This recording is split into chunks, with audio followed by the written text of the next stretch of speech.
Gaúchas e gaúchos, estamos numa guerra sanitária. O coronavírus é um inimigo invisível e traiçoeiro.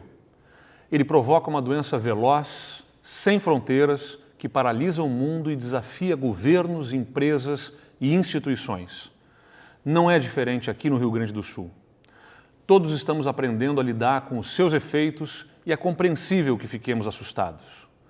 As pessoas e as famílias têm dúvidas e receios, e é por isso, entre tantos outros motivos, que nenhum governo tem o direito de ficar parado. O coronavírus é real e ele vai matar. Não se sabe ainda em que proporção, mas já se sabe quem serão as suas primeiras vítimas.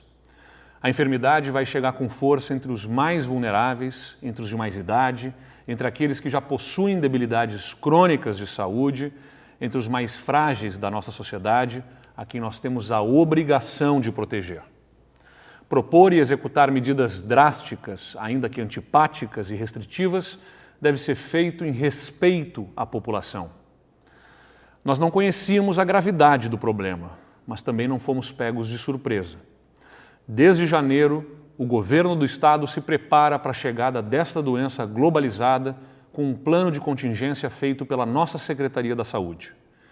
Organizamos a nossa rede hospitalar e a nossa oferta de leitos especializados.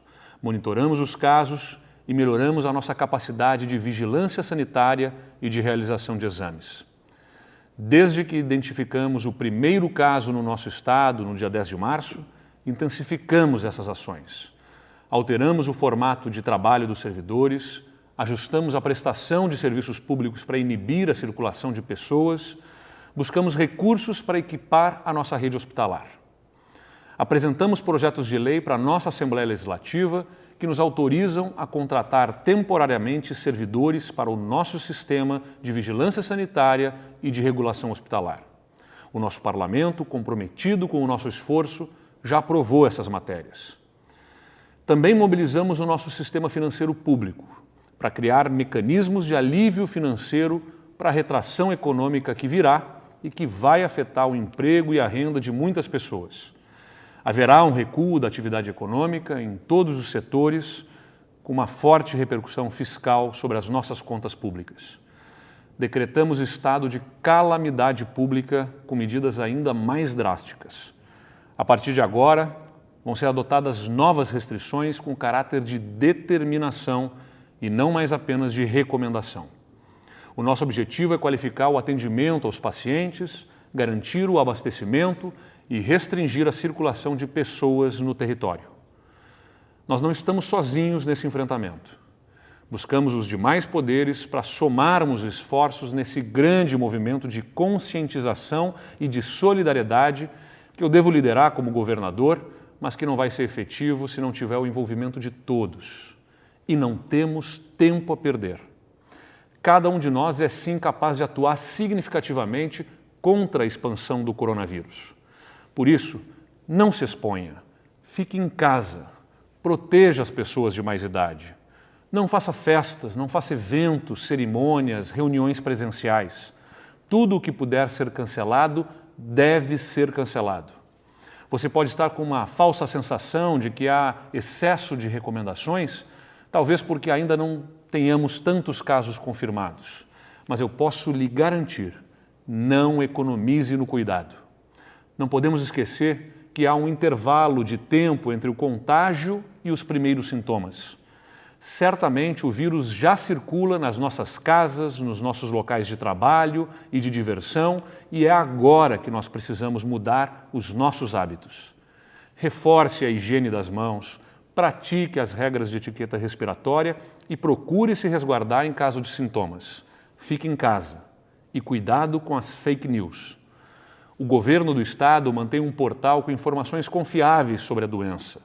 O saude.rs.gov.br/coronavírus. Não é apenas uma onda de histeria coletiva. Nós estamos contabilizando vidas perdidas mundo afora, o que, além de triste, testa os limites da nossa civilização. Precisamos de solidariedade e de empatia. Não é sobre apenas cuidar da sua saúde, mas também o cuidado com o contágio e a circulação para evitar que o outro seja contaminado. E esse outro pode ser um familiar, um amigo querido. Nós estamos na etapa inicial de recomendar os cuidados de distanciamento social.